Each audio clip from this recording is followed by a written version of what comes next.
Welcome to this episode of Rob's Restoration Garage.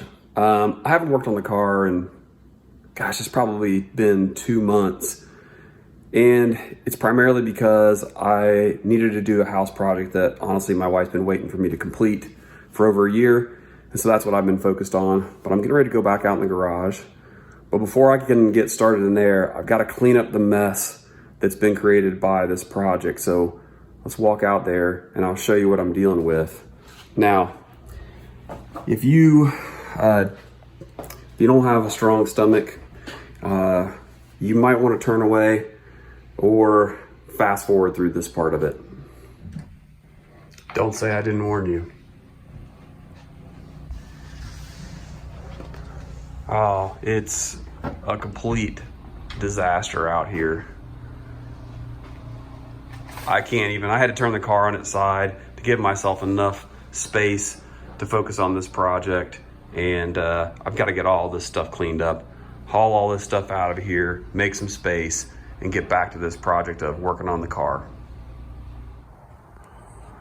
Oh, this is much better. It's all cleaned out, ready to go, plenty of space, plenty of room to move around, ready to get started working back on this midget again. Okay, now that we're ready to get started back on this project, what I'm going to focus on right now is replacing this piece right here that we had to cut out from way back when we took the inner and outer sill out. So what I'm going to do is mock this up at a piece of cardboard. My theory is if you can't make it in cardboard, you can't make it out of metal.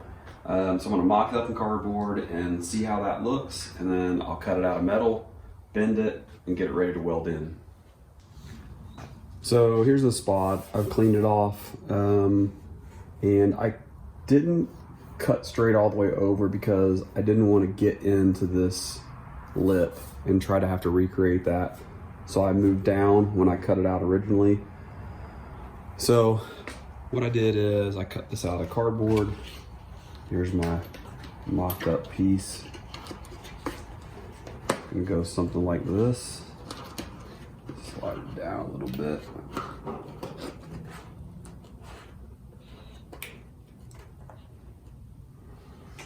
Like that. Let me put a magnet on this side to just kind of hold it in place.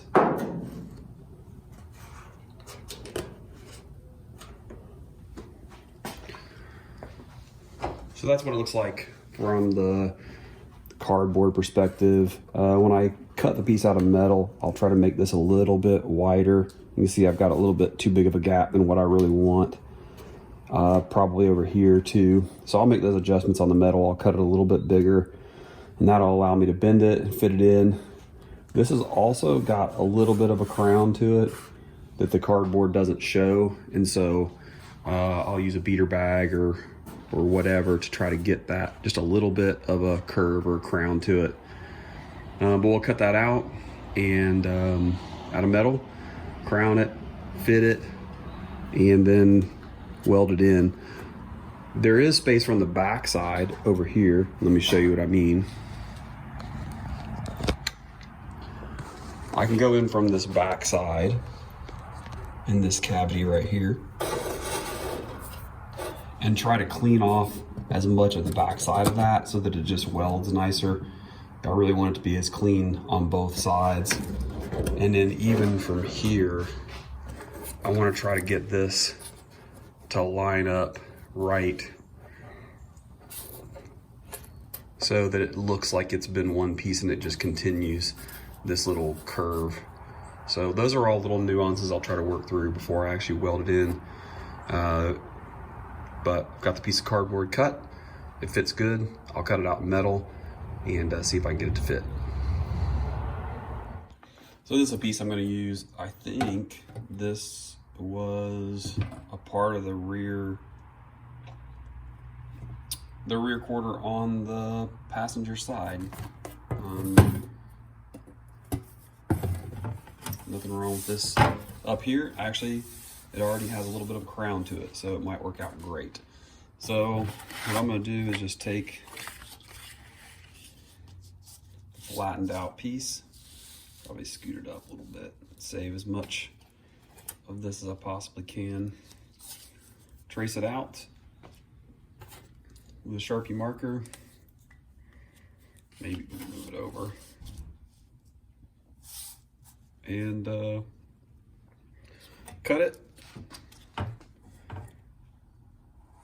And then put all the bends in it.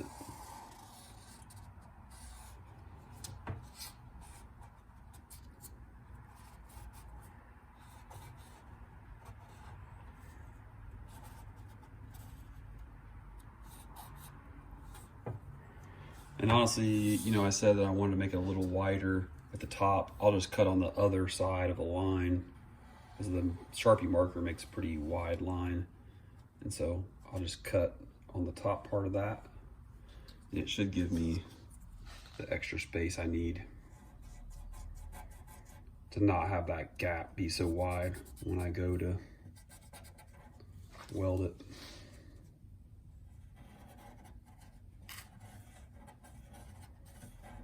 So, there you go. That's it. Now I just got to get it cut out, cleaned off on both sides. Clean off the inside of the on the actual body, and then should be good to go. Let's hope. Okay, this is my mocked up piece in there, and it actually looks pretty good. I need to cut this off. It's a little long, even, and put a little bit of roundness to this to match this wheel arch. I still need to clean the other inside part of this metal to where I can weld it in, and I'll come back and work on that tomorrow. Okay, so I have everything cleaned off on the back side of it. I've primed everything with weld through primer, including the piece that I'm gonna weld in there. So a couple of things that I did is I went ahead and put the plug welds on this outside that's gonna weld right to here. I put one plug weld in on this spot on this other end that'll go here. Then the other thing I did was went ahead and put plug weld holes on this inside. And that's really, I may not need it, but I made sure that my welder will reach in. But once I get it lined up, I can just press it in and get it lined up on this bottom edge, reach in and hit those plug welds to hold it in place. So I may not need it, but I think it might be important, so I put those in. So it's time to line it up, fire up the welder, and get it welded in. All right, didn't take long. Have it all welded in. My little welds on the inside held it in nice and straight. I like how it rests in there. So now it's a matter of cleaning this all off and sanding it down smooth. Okay, this is all welded in place and lines up great. Sanded off, ground it off nice and smooth. It's pretty much ready to go. So my next thing is I got couple little places I got to work on. There's a little hole in the trunk, I got to finish that. There's the back valance, the rear valance. I've got those little pinholes, I've got to fix that. All the way back to the battery tray needs to be replaced, and I've got a little place up here underneath this driver's side wing that I've got to patch that too. So I'm getting close, getting down to the end on the body work. So the next time I'm gonna work on getting all those little projects finished. So tune into the next episode and see how that goes.